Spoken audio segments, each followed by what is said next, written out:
जय हिंद। स्वागत है आप सभी का अपने यूट्यूब परिवार बीएस वाला में। महात्मा गांधी काशी विद्यापीठ वाराणसी और उससे जो अफिलेटेड कॉलेज हैं सभी कॉलेजों में जिनका रेगुलर एग्जाम है और जिनका बैक एग्जाम है उन सभी का 5 मई 2026 को एग्जाम होगा। BA BSc BCom BBA 6 semester में को कुरिकुलर कोर्स के अंतर्गत communication skill and personality development का। ठीक है, ध्यान रखेंगे ये आपके विश्वविद्यालय का क्वेश्चन पेपर रहेगा। 2024 का क्वेश्चन पेपर और 2025 का क्वेश्चन पेपर, पिछले 2 वर्षों का क्वेश्चन पेपर आपको इस क्लास में मिलने वाला है। ठीक है, 50 प्रश्न आपसे पूछे जाते हैं तो टोटल 2 वर्ष के 100 क्वेश्चन हो गए। ठीक है ना, क्लियर हो गया। चलिए क्लास को स्टार्ट करते हैं। सबसे पहले हम लोग इसमें 2024 का क्वेश्चन पेपर देखेंगे, फिर उसके बाद 2025 का। ऐसा क्यों?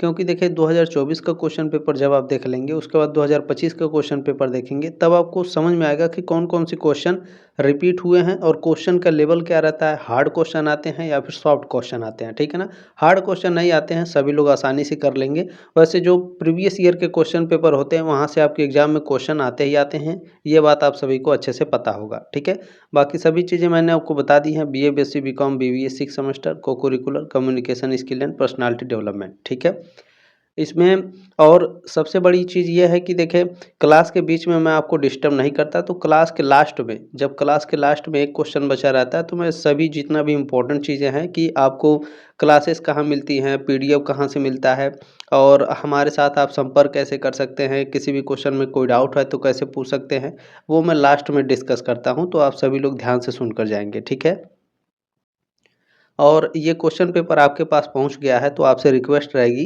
कि जितने भी आपके स्टूडेंट हैं, जितने भी आपके दोस्त हैं और साथी सहपाठी हैं, सभी के पास ये क्वेश्चन पेपर रहना चाहिए एग्जाम्स के पहले। ठीक है ना, सभी के पास शेयर कर दीजिए, आपसे रिक्वेस्ट रहेगा। चलिए, पहला क्वेश्चन है कि बायोडाटा का उद्देश्य है। बायोडाटा को इंग्लिश में क्या कहते हैं? रिज्यूम। रिज्यूम का उद्देश्य क्या होता है? रिज्यूम का उद्देश्य होता है आपके कौशल, आपके अनुभव और आपकी योग्यता का सारांश प्रदान करना। ठीक है ना, दूसरा ऑप्शन आपका राइट है क्वेश्चन नंबर पहले का, to provide a summary of skill experience and qualifications. ठीक है, चलिए दूसरा क्वेश्चन ध्यान से देखेंगे। पूछा गया है यहाँ खाली स्थान आपको भरना है और यहाँ पर कह रहा है कि समूह चर्चा में उपयोग की जाने वाली एक विधि है। इन चारों में से कौन सी एक विधि है जो ग्रुप डिस्कशन में उपयोग की जाती है?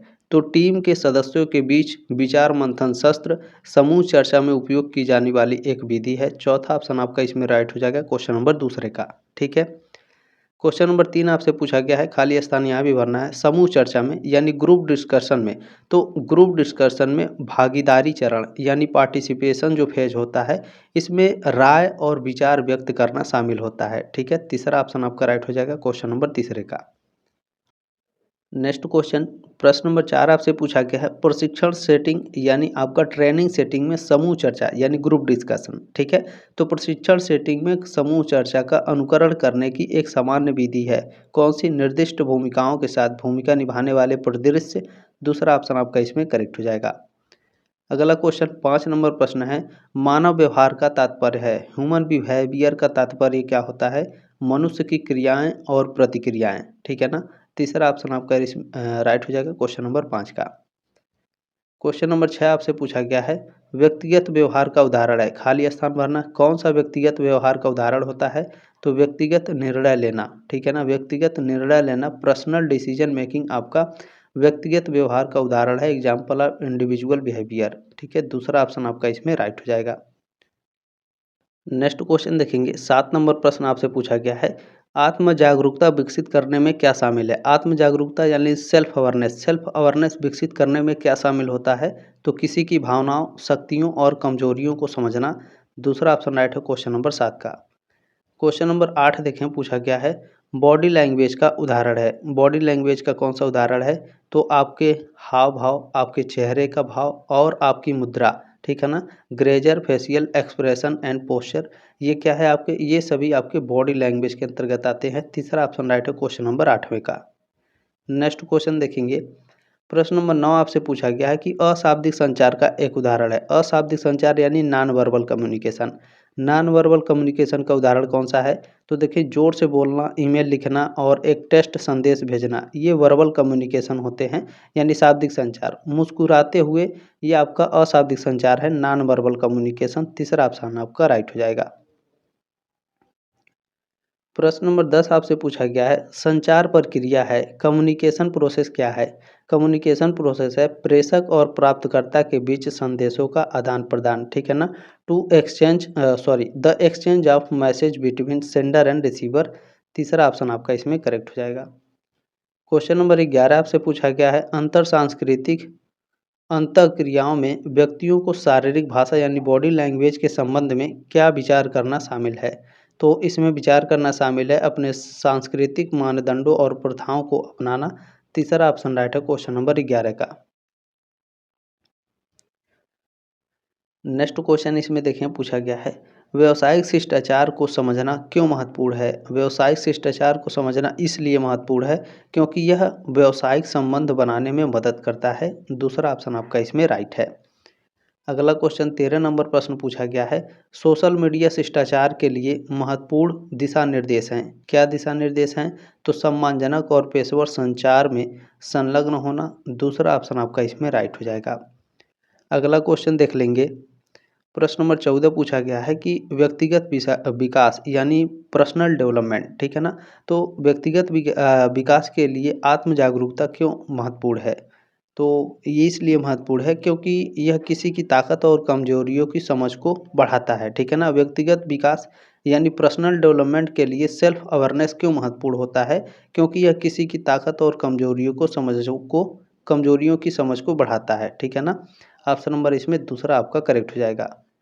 अगला क्वेश्चन है 15 नंबर, बॉडी लैंग्वेज है, बॉडी लैंग्वेज क्या है?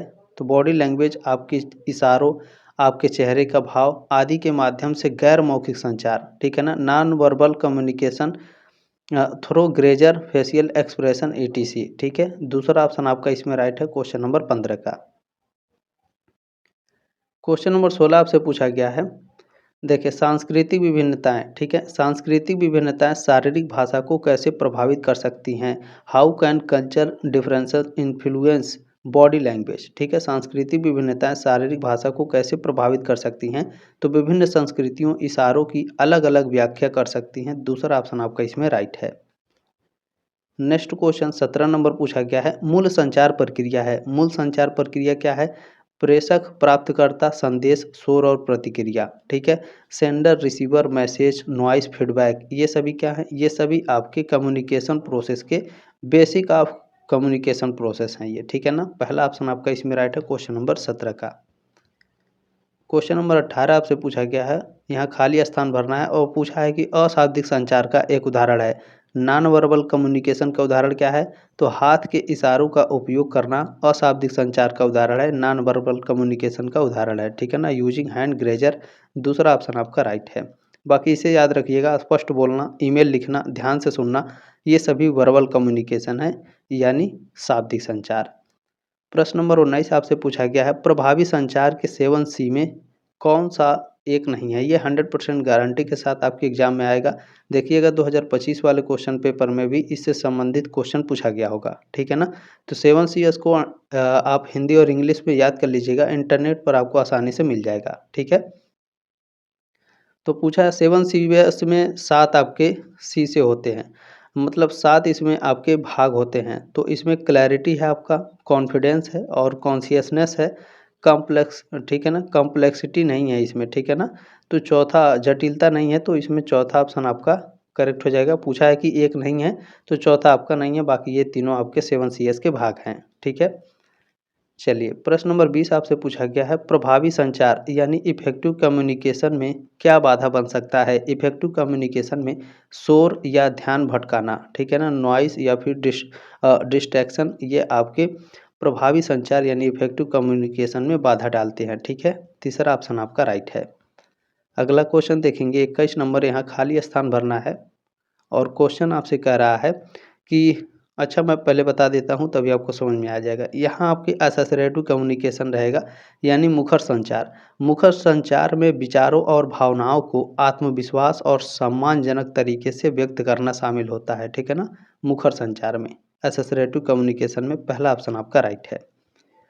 चलिए क्वेश्चन नंबर 22 आपसे पूछा गया, प्रभावी ढंग से सुनने का प्रमुख घटक क्या है? ठीक है ना, पूछ रहा है कि कौन सा इसमें से कंपोनेंट है जो इफेक्टिव लिसनिंग का है।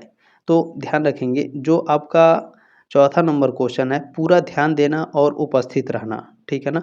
Giving full attention and being present, ये आपके प्रभावी ढंग से सुनने का प्रमुख घटक है, यानी इफेक्टिव लिसनिंग का सबसे प्रमुख घटक है। चौथा ऑप्शन आपका इसमें राइट हो जाएगा।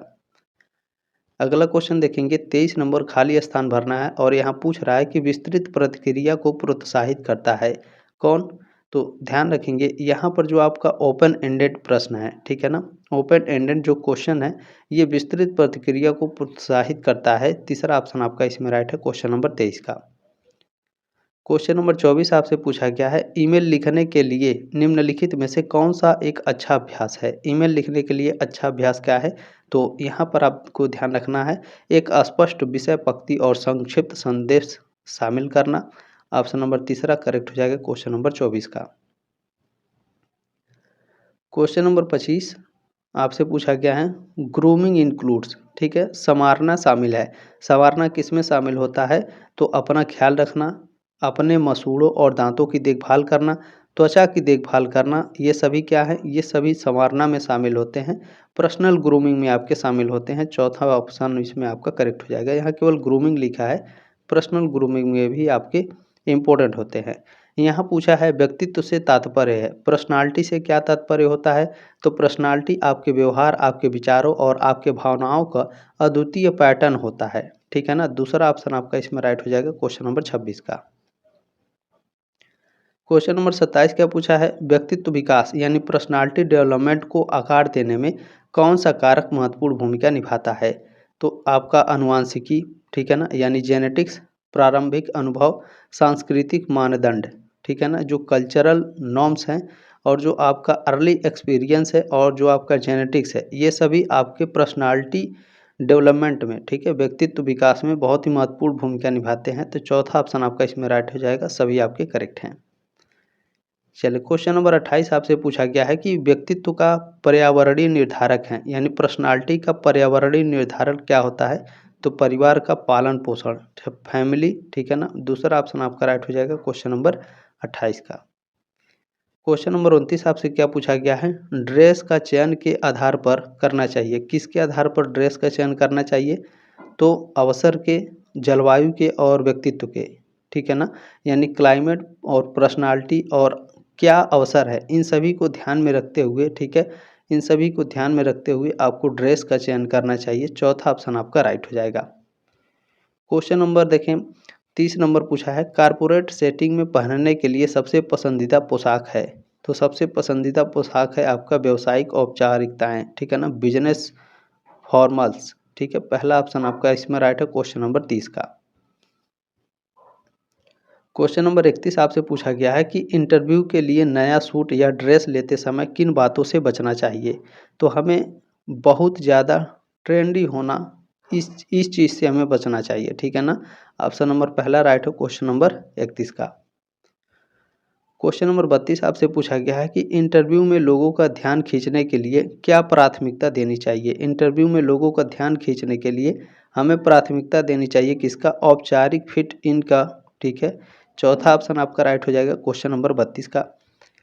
क्वेश्चन नंबर 33 देखेंगे, बहुत ही इंपॉर्टेंट क्वेश्चन रहेगा ये। पूछा है कि किसी को न्यूट्रल तरीके से मेकअप क्यों पसंद करना चाहिए, तो मेकअप आपको अधिक परिष्कृत और संपूर्ण दिखाता है, ठीक है। पहला ऑप्शन आपका राइट हो जाएगा क्वेश्चन नंबर 33 का।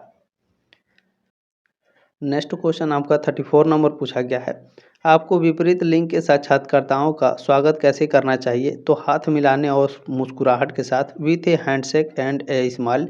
तीसरा ऑप्शन आपका इसमें राइट हो जाएगा। क्वेश्चन नंबर 35 क्या कि को पेशेवर, यहाँ खाली स्थान भरना है, तो यहाँ आपको भरना पड़ेगा कि औपचारिक बिजनेस सूट या फिर पोशाक को पेशेवर सेटिंग के लिए उपयुक्त पोशाक माना जाता है। दूसरा ऑप्शन आपका इसमें करेक्ट हो जाएगा। अगला क्वेश्चन देखेंगे, 36 नंबर पूछा गया है कि सफलता के लिए पोशाक का क्या अर्थ है। सफलता के लिए पोशाक का अर्थ है इस तरह से कपड़े पहनना जिससे आत्मविश्वास और व्यावसायिकता बढ़े। दूसरा ऑप्शन आपका इसमें राइट है 36 का। नेक्स्ट क्वेश्चन देखेंगे, 37 नंबर है, औपचारिक सेटिंग में मेकअप का उद्देश्य है। औपचारिक सेटिंग में मेकअप का क्या उद्देश्य है, तो प्राकृतिक विशेषताओं को बढ़ाने और पॉलिश दिखने के लिए, ठीक है ना। दूसरा ऑप्शन आपका इसमें राइट हो जाएगा क्वेश्चन नंबर 37 का। नेक्स्ट क्वेश्चन है 38 नंबर। देखें, औपचारिक अवसर के लिए उपयुक्त हेयर स्टाइल है। औपचारिक अवसर के लिए यानी आपका यहाँ पर पूछ रहा है suitable hair style for a formal occasion is. तो यहाँ पर आपका रहेगा कि चिकना बन या फिर साफ पोनीटेल। ठीक है, दूसरा ऑप्शन आपका राइट हो जाएगा क्वेश्चन नंबर 38 का। क्वेश्चन नंबर 39, यहाँ खाली स्थान आपको भरना है और यहाँ पर पूछ रहा है कि आमतौर पर पेशेवर पोशाक के पूरक के लिए पहनना चाहिए। तो मिनिमलिस्ट घड़ियाँ या फिर स्टड बालियाँ आमतौर पर पेशेवर पोशाक के पूरक के लिए पहनना चाहिए। तीसरा ऑप्शन आपका राइट है क्वेश्चन नंबर 39 का। क्लियर हो गया। चले, नेक्स्ट क्वेश्चन आपसे पूछा गया है समग्र सौंदर्य के लिए मौखिक स्वच्छता क्यों महत्वपूर्ण है। ठीक है ना, ओरल हाइजीन क्यों महत्वपूर्ण है। ठीक है ना, ओवरऑल ग्रूमिंग के लिए। तो यह ताज़ी सांस और आत्मविश्वास भरी मुस्कान में योगदान देता है। दूसरा ऑप्शन आपका राइट है। क्वेश्चन नंबर 41 आपसे पूछा गया है मौखिक स्वच्छता यानी आपका ओरल हाइजीन पूछ रहा है। ओरल हाइजीन बनाए रखने के लिए एक सामान्य दंत चिकित्सा पद्धति है, कौन सी। प्रतिदिन 2 बार दांत साफ करना। दूसरा ऑप्शन आपका राइट है क्वेश्चन नंबर 41 का। क्वेश्चन नंबर 42 आपसे पूछा गया है खाली स्थान यहाँ पर भरना है और कह रहा है कि सांसों की दुर्गंध में योगदान देता है, कौन। तो जीभ साफ न करना यह आपके सांसों की दुर्गंध में योगदान देता है। तीसरा ऑप्शन आपका इसमें राइट है। क्वेश्चन नंबर 43 है समूह चर्चा आगे बढ़नी चाहिए। ग्रुप डिस्कशन सत्य के साथ आगे बढ़नी चाहिए, ट्रूथ के साथ। पहला ऑप्शन राइट है क्वेश्चन नंबर 43 का। नेक्स्ट क्वेश्चन है 44 नंबर की समूह चर्चा में यानी ग्रुप डिस्कशन में। तो ग्रुप डिस्कशन में क्या होनी चाहिए। ग्रुप डिस्कशन में तेजी से बोलने से हमें बचना चाहिए। तीसरा ऑप्शन आपका इसमें राइट है। क्वेश्चन नंबर 45 क्या पूछा गया है किस प्रकार के साक्षात्कार यानी किस प्रकार के इंटरव्यू में फ़ोन पर संचार शामिल होता है यानी फ़ोन पर आपका कम्युनिकेशन शामिल होता है। तो यह आपके टेलीफोनिक साक्षात्कार में, टेलीफोनिक इंटरव्यू में। ठीक है, किस प्रकार के इंटरव्यू में फ़ोन पर आपके कम्युनिकेशन होता है। तो टेलीफोनिक इंटरव्यू में। ठीक है, दूसरा ऑप्शन आपका राइट है। अगला क्वेश्चन पूछा गया है कि एक वीडियो साक्षात्कार में यानी एक वीडियो इंटरव्यू में संचार के लिए, कम्युनिकेशन के लिए आमतौर पर किस तकनीकी का उपयोग किया जाता है। तो वीडियो कॉन्फ्रेंसिंग सॉफ्टवेयर का उपयोग किया जाता है। तीसरा ऑप्शन आपका इसमें राइट है। क्वेश्चन नंबर 47 है कि साक्षात्कार यानी इंटरव्यू के चरण में उम्मीदवार की प्रतिक्रियाओं को सक्रिय रूप से सुनना शामिल है। किस में सुनना शामिल है। तो यह सुनने में आपका शामिल होता है, लिसनिंग में। दूसरा ऑप्शन आपका राइट हो जाएगा। ठीक है, यहाँ पर देखिए खाली स्थान दिया हुआ है भरने के लिए। तो याद रखेंगे सुनना साक्षात्कार के। ठीक है, सुनना साक्षात्कार के चरण में उम्मीदवार की प्रतिक्रियाओं को सक्रिय रूप से सुनना शामिल होता है। ठीक है, लिसनिंग में। दूसरा ऑप्शन राइट हो जाएगा 47 का। अगला क्वेश्चन देखिएगा 48 नंबर पूछा गया है किसी साक्षात्कार के समापन चरण का उद्देश्य है। किसी इंटरव्यू के समापन चरण का उद्देश्य होता है साक्षात्कार, ठीक है, समाप्त करना और अगले चरण प्रदान करना। तीसरा ऑप्शन आपका इसमें राइट है 48 का। ठीक है, चलिए नेक्स्ट क्वेश्चन पूछा गया है आमने सामने साक्षात्कार है। आमने सामने का इंटरव्यू क्या होता है। तो व्यक्तिगत रूप से आयोजित एक साक्षात्कार, an interview conducted in person. ठीक है, पर्सन। दूसरा ऑप्शन राइट है क्वेश्चन नंबर 49 का। ठीक है, क्लियर हो गया। चलिए नेक्स्ट क्वेश्चन देखेंगे 50 नंबर। इसके बाद हम लोग 2025 का क्वेश्चन पेपर कवर करेंगे। ठीक है, चलिए इस क्वेश्चन में पूछा है कि साक्षात्कार से पहले कंपनी पर शोध करना क्यों महत्वपूर्ण है। तो इंटरव्यू से पहले किसी भी कंपनी पर शोध करना इसलिए महत्वपूर्ण होता है क्योंकि कंपनी की संस्कृति और मूल्यों को हमें समझने में मौका मिलता है और उसी के हिसाब से हम उसमें काम करना पसंद करते हैं। ठीक है, दूसरा ऑप्शन राइट है क्वेश्चन नंबर इसमें 50 का। अब हम लोग 2025 का क्वेश्चन पेपर चले कवर करते हैं। ये आपका 2025 का क्वेश्चन पेपर रहेगा। ठीक है, 2024 का मैंने आपको दिखा दिया है, बाकी सभी चीज़ें आप लोग देख सकते हैं। चलिए एक चीज़ आपको याद रखना है कि ये जो आपका क्वेश्चन पेपर है ना, 50 क्वेश्चन को आपको 1.5 घंटे का समय ही मिलेगा। पिछले साल आपको 1.5 घंटे का ही समय दिया गया था, याद रखिएगा। और 100 नंबर का ये आपका क्वेश्चन पेपर था। ठीक है, 50 क्वेश्चन ही पूछे गए थे यानी एक क्वेश्चन आपका 2 नंबर का है। ठीक है, 50 क्वेश्चन यानी 100 नंबर हो गए। पहला क्वेश्चन आपका इसमें पूछा गया है, साक्षात्कार की तैयारी में यानी इंटरव्यू के तैयारी में अपनी नौकरी की स्थिति पर शोध करना कौन सा कदम है? तो अब शोध करना प्रथम चरण है, चौथा ऑप्शन आज इसमें राइट है क्वेश्चन नंबर पहले का। जो 2024 का लास्ट वाला क्वेश्चन देखें हैं आप 50 नंबर क्वेश्चन, उसी से रिलेटेड है, ठीक है ना? इसीलिए मैंने 2024 का क्वेश्चन पेपर सबसे पहले आपको दिखाया, उसके बाद 2025 का। तो आपको अच्छे से समझ में आएगा और रिलेट कर पाएंगे, ठीक है। दूसरा क्वेश्चन है, एक नए स्नातक का बायोडाटा, बायोडाटा यानी क्या कर रहा है, ठीक है। तो बायोडाटा यानी रिज्यूम, रिज्यूम सामान्यतः कितने पृष्ठों का होता है?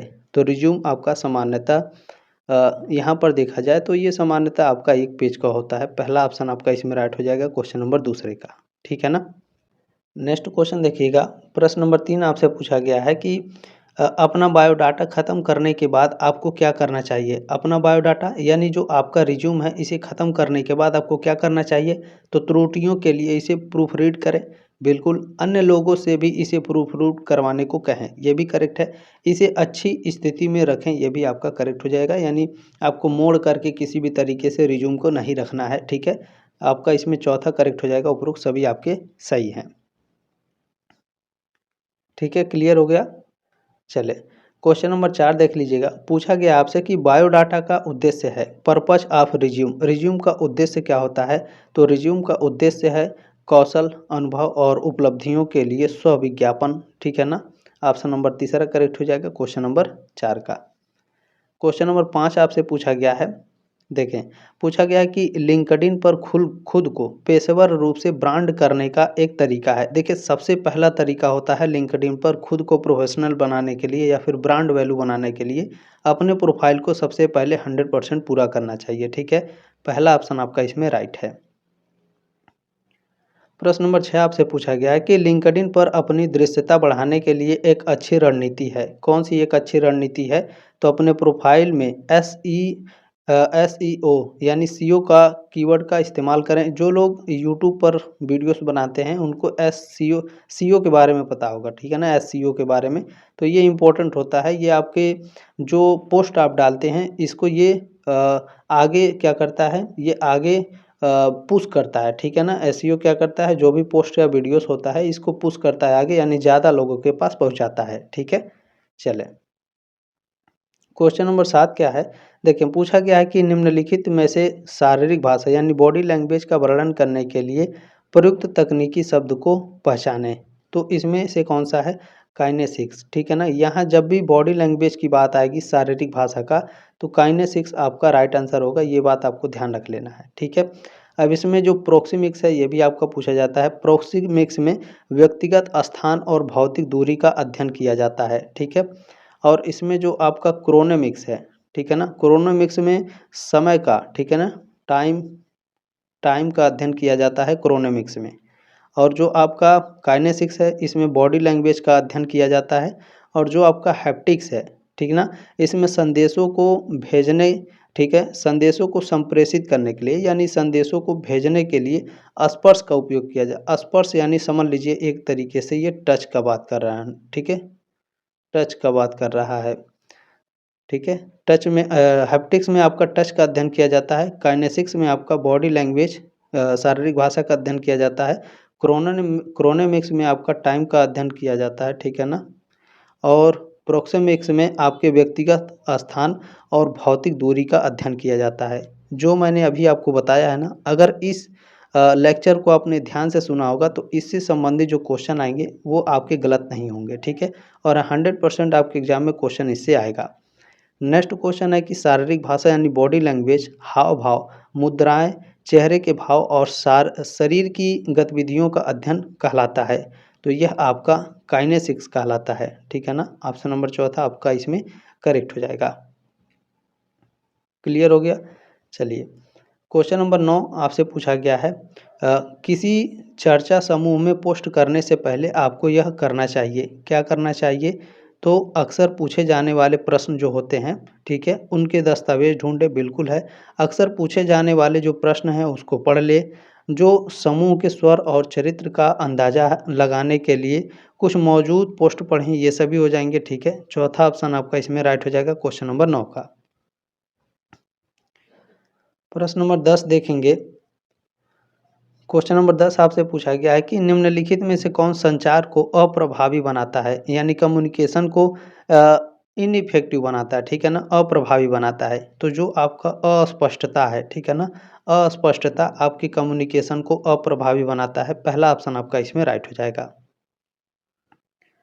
क्वेश्चन नंबर 11 है, संचार की कौन सी शैली नहीं है, कम्युनिकेशन की इनमें से कौन सी शैली नहीं है। तो देखें, कम्युनिकेशन में आपका मुखर है, एसोसिएटिव है, ठीक है ना, एग्रेसिव है और पैसिव एग्रेसिव, ये तीनों आपके कम्युनिकेशन के, ठीक है ना, ये तीनों कम्युनिकेशन में क्या है, स्टाइल हैं, यानी शैली है। लेकिन एक्टिव, ठीक है ना, ये आपका शैली नहीं है। तो चौथा ऑप्शन आपका इसमें राइट हो जाएगा।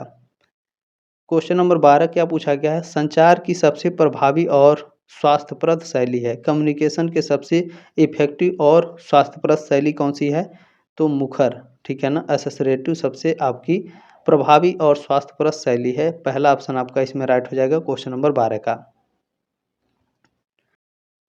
नेक्स्ट क्वेश्चन आपसे पूछा गया है, खाली स्थान आपको यहाँ भरना है। यहाँ पर पूछ रहा है कि व्यवहार आमतौर पर ईमानदार, प्रत्यक्ष, अभिव्यंजक, सहज और आत्मवर्धक होता है। तो जो मुखर होते हैं, ठीक है ना, जो आपका असोसिएटिव व्यवहार है, यह आमतौर पर ईमानदार, प्रत्यक्ष, अभिव्यंजक, सहज और आत्मवर्धक होता है। पहला ऑप्शन आपका इसमें राइट है क्वेश्चन नंबर 13 का। चलिए, प्रश्न नंबर 14 आपसे पूछा गया है, सुनने का हमारे संचार पर कितना प्रभाव पड़ता है, यानी जो लिसनिंग है, ठीक है, हमारे कम्युनिकेशन पर इसका कितना प्रभाव पड़ता है। तो 40 से लेकर के 70%।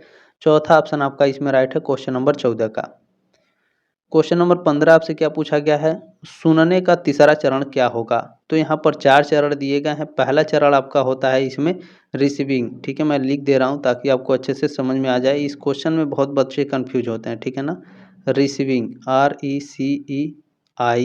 RECEIVING, ये हो गया रिसीविंग, ये आपका पहला है, ठीक है ना। अगर, अच्छा, मैं आपको समझा रहा हूँ, ध्यान से सुनिएगा लेक्चर को। जो सामने वाला, आपके सामने कोई व्यक्ति है, वह आपसे कुछ कह रहा है, तो आप सबसे पहले क्या करेंगे, सबसे पहले उसकी बातों को, उसकी जो संदेश है उसको क्या करेंगे, रिसीव करेंगे, यानी उसे सुनेंगे, ठीक है ना। संदेश को क्या करेंगे, सुनेंगे और उसको पहचानेंगे, ठीक है। ये आपका पहला हो गया। और अगर मान लीजिए सामने वाला जो कह रहा है, तो सबसे पहले आप सुनेंगे, सुनने के बाद क्या करेंगे, तो आप कहेंगे सर सुनने के बाद हमको समझना पड़ेगा कि वो कह क्या रहा है, ठीक है। तो अंडरस्टैंडिंग आपका इसमें दूसरा चरण है। टोटल 5 चरण होते हैं सुनने के, ठीक है। दूसरा चरण आपका है अंडरस्टैंडिंग, यानी सामने वाला जो कह रहा है, पहले मैंने उसे सुना, फिर उसे मैंने क्या किया, मैंने उसे समझा कि वो कह क्या रहा है, ठीक है। उसके बाद क्या करेंगे, उसके बाद समझ गए तो क्या करेंगे आप, समझने के बाद आप सोचेंगे कि हम इसका मूल्यांकन करें। मूल्यांकन मतलब इवैल्यूएशन, प्राप्त जो जानकारी है उसका आलोचनात्मक विश्लेषण करना और उसकी जो विश्वसनीयता है उसके महत्व को परखना होता है, ठीक है ना। मूल्यांकन करना आपका तीसरा चरण होता है, ठीक है। और जब आप उसका मूल्यांकन कर लेंगे उसके कहे हुए बातों को, तो आपको क्या करना है, याद रखना है, ठीक है ना। तो याद रखना आपका रिमेम्बरिंग, ये आपका होता है चौथा, ठीक है ना।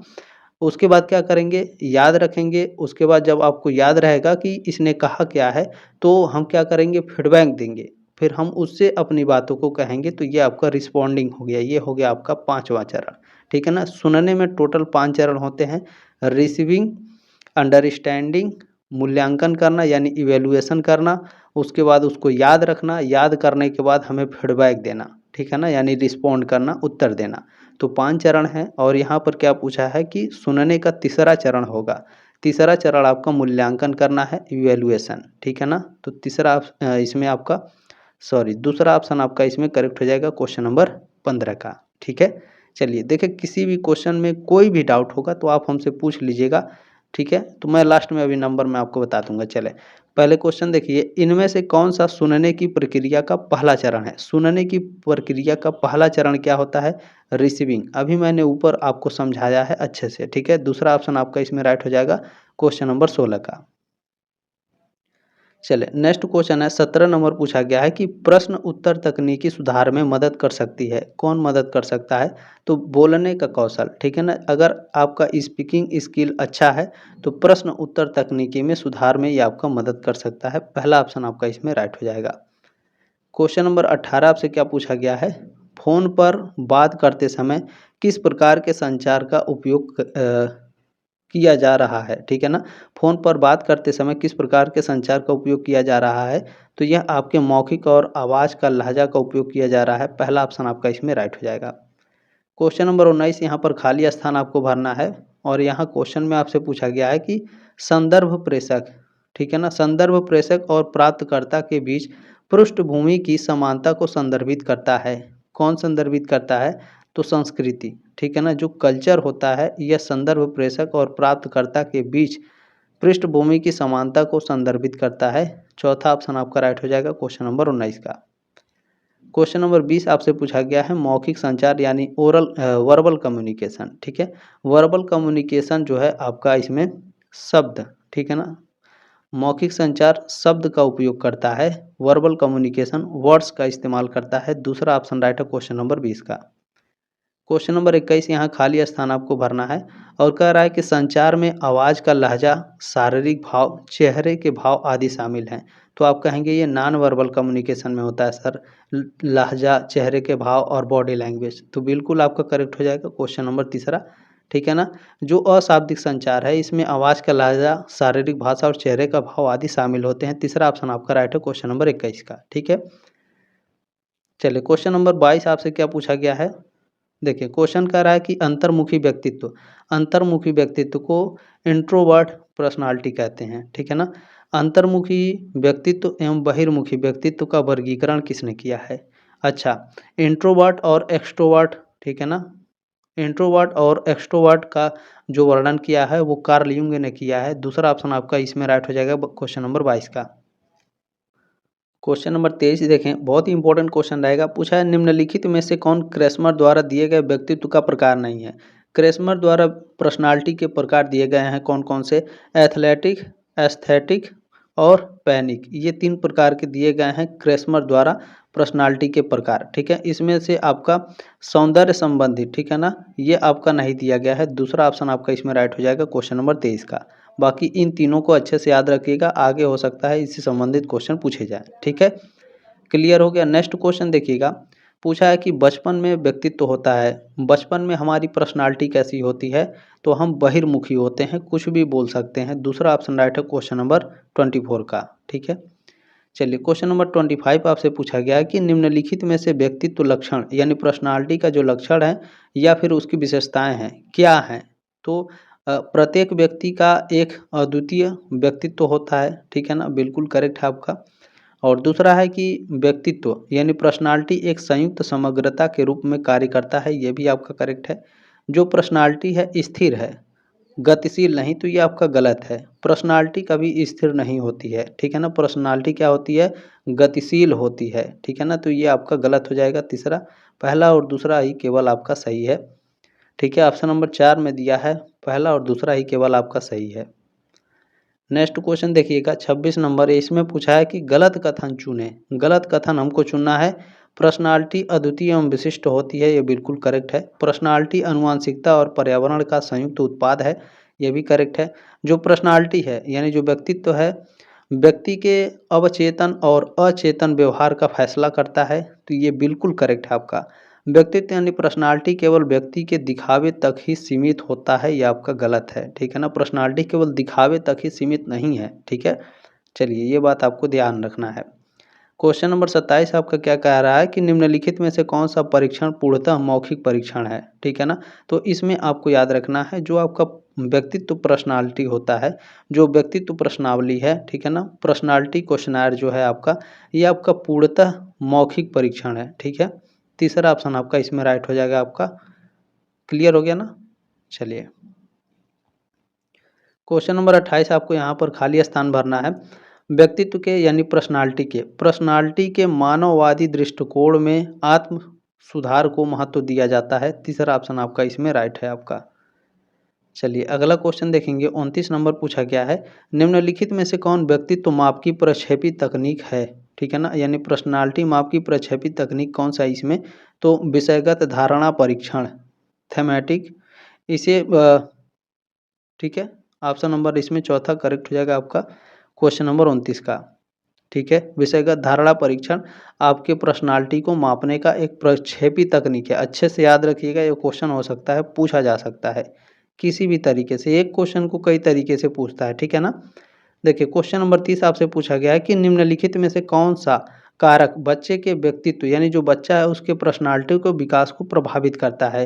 तो वंशानुगत, बच्चे का जो वंशानुगत है उसके पर्सनालिटी को प्रभावित करता है, ठीक है। सामाजिक वातावरण और भौतिक वातावरण भी, ये सभी। तो चौथा ऑप्शन आपका राइट है। क्वेश्चन नंबर 31 क्या है, निम्नलिखित में से कौन व्यक्तित्व का जैविक निर्धारक है, यानी जो पर्सनालिटी है इसका जैविक निर्धारक कौन सा है। तो आनुवंशिकता का प्रभाव इसका जैविक निर्धारक होता है पर्सनालिटी का। पहला ऑप्शन आपका राइट हो जाएगा। क्वेश्चन नंबर 32 क्या पूछा गया है, देखें पूछा गया है कि पुरुष के चेहरे के सौंदर्य मानक सहित किस भाग को साफ किया जाना चाहिए। तो यह साफ किया जाना चाहिए दाढ़ी और मूंछों को भी। पहला ऑप्शन आपका इसमें राइट हो जाएगा 32 का। क्वेश्चन नंबर 33 आपसे पूछा गया है, जब पुरुष सहायक उपकरण चुनते हैं तो उन्हें यह सुनिश्चित करना चाहिए कि वे वे चिकने बकल वाली चमड़े की बेल्ट चुने, ठीक है ना। चिकने बकल वाली चमड़े की बेल्ट चुने। दूसरा ऑप्शन आपका इसमें राइट हो जाएगा क्वेश्चन नंबर 33 का, ठीक है। क्लियर हो गया। चलें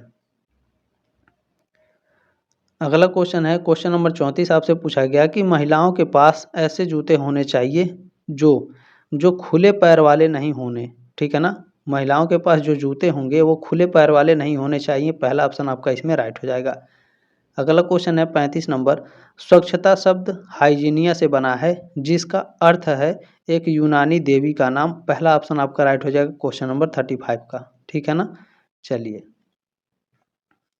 क्वेश्चन नंबर 36 है कि इनमें से कौन सा किसी भी संगठन के लिए महत्वपूर्ण है। किसी भी संगठन के लिए महत्वपूर्ण है समूह चर्चा यानी ग्रुप डिस्कशन। दूसरा ऑप्शन आपका राइट हो जाएगा।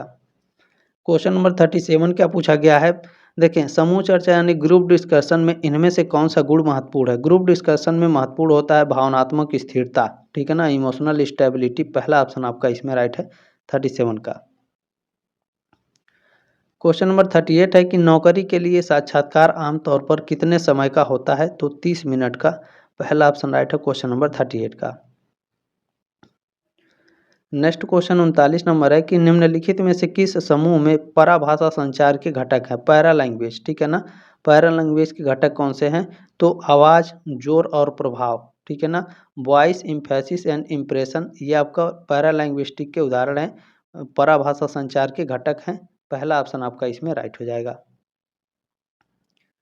क्वेश्चन नंबर 40 आपसे पूछा गया है कि नेटिकेट की आवश्यकता क्यों है। नेटिकेट की आवश्यकता इसलिए है क्योंकि दूसरों के साथ ऑनलाइन ठीक से संवाद करना। तीसरा ऑप्शन आपका इसमें राइट हो जाएगा क्वेश्चन नंबर 40 का। नेक्स्ट क्वेश्चन इसमें देखेंगे, पूछा गया है आपसे कि सोशल मीडिया नेटवर्क जिसे पहले फेसबुक के नाम से जाना जाता था उसका नाम बदलकर कर दिया गया है क्या। मेटा नाम बदलकर कर दिया गया है। पहला ऑप्शन आपका राइट है। पहले फेसबुक को फेसबुक के नाम से जाना जाता था, अब मेटा के नाम से जाना जाता है, ठीक है ना। चलिए क्वेश्चन नंबर 42 क्या है, निम्नलिखित में से क्या समानता है फेसबुक, ट्विटर, इंस्टाग्राम और पिनरेस्ट में। तो ये सभी सोशल मीडिया नेटवर्क साइट है। दूसरा ऑप्शन आपका इसमें करेक्ट है।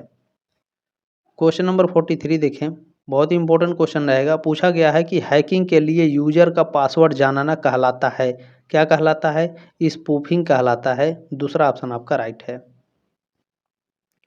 क्वेश्चन नंबर 44 आपसे क्या पूछा गया है, इलेक्ट्रॉनिक संचार साधनों में सभी बड़े अक्षरों में टाइप करना क्या है। तो यह आप चिल्ला रहे हैं। दूसरा ऑप्शन आपका राइट है क्वेश्चन नंबर 44 का। क्वेश्चन नंबर 45 आपसे पूछा गया है, नेटिकेट का स्वर्णिम नियम है। नेटिकेट का स्वर्णिम नियम क्या है। तो मानव को याद रखना, ठीक है, रिमेंबर द ह्यूमन। पहला ऑप्शन राइट है क्वेश्चन नंबर 45 का। क्वेश्चन नंबर 46 देखें, इनमें से कौन सा साइबर बुलिंग है। साइबर बुलिंग कौन सा है। तो फ्लेम मेल पोस्ट करने का अर्थ है चर्चा बोर्ड पर टिप्पणियाँ, नफरत मेल, ये सभी क्या हैं आपके साइबर बुलिंग हैं। चौथा ऑप्शन आपका राइट है क्वेश्चन नंबर 46 का। क्वेश्चन नंबर 47 आपसे पूछा गया कि आपको निम्नलिखित में से कौन सा इंटरनेट पर कभी नहीं देना चाहिए। इंटरनेट पर कभी भी अपना नाम, अपना पता और अपनी उम्र या अपनी कोई आईडी किसी भी प्रकार की किसी के साथ शेयर नहीं करना चाहिए अनजान व्यक्ति से, ठीक है। चौथा ऑप्शन आपका इसमें राइट हो जाएगा। क्वेश्चन नंबर 48 आपसे क्या पूछा जा रहा है? देखिए, पूछा गया है कि साइबर स्पेस में आपका मूल्यांकन कैसे किया जाता है? साइबर स्पेस में आपका मूल्यांकन किया जाता है। आपका मूल्यांकन इस आधार पर किया जाता है कि आप इंटरनेट पर क्या करते हैं और वह कैसा दिखता है, ठीक है? तीसरा ऑप्शन आपका इसमें राइट है। चलिए क्वेश्चन नंबर 49 पूछा गया है, यदि आपको किसी ऐसे व्यक्ति से संदेश या ईमेल प्राप्त होता है जिसे आप नहीं जानते हैं, तो आपको क्या करना चाहिए? तो हमें इसे खोले बिना इसे हटा देना चाहिए, ठीक है? दूसरा ऑप्शन आपका राइट है क्वेश्चन नंबर 49 का, यानी उसे रिमूव बिन में कर दें या फिर उसे डिलीट कर दें, ठीक है? चलिए, अब देखें आप सभी से रिक्वेस्ट है, किसी भी क्वेश्चन में कोई डाउट है तो आप हमसे पूछ सकते हैं, ठीक है? ये मेरा व्हाट्सअप नंबर है, क्वेश्चन का स्क्रीनशॉट लेकर आप हमें भेज सकते हैं। उसके लिए भी देखें, डाउट सेशन के लिए भी आपसे किसी भी प्रकार की कोई पैसा नहीं लिया जाता है, ध्यान रखिएगा, ठीक है ना? 7607574584 ये मेरा व्हाट्सअप नंबर है। एग्ज़ाम के बाद आपसे रिक्वेस्ट है, प्लीज़ उसी नंबर पर व्हाट्सएप पर अपना क्वेश्चन पेपर भेज दीजिएगा, ताकि मैं आप लोगों के लिए आंसर की बना सकूँ और नेक्स्ट ईयर बच्चों को हेल्प हो सके क्वेश्चन पेपर में, ठीक है? चलिए लास्ट क्वेश्चन है, चैट का संक्षिप्त नाम, ठीक है, BRB है, क्या है? तो यह आपका तुरंत वापस आ जाओ, पहला ऑप्शन आपका इसमें राइट है क्वेश्चन नंबर 50 का। बाकी क्लास कैसी लगी कमेंट के माध्यम से अपना फीडबैक कमेंट बॉक्स में ज़रूर दें। जल्द मिलेंगे आपके नेक्स्ट क्लास में, तब तक के लिए जय हिंद, वंदे मातरम।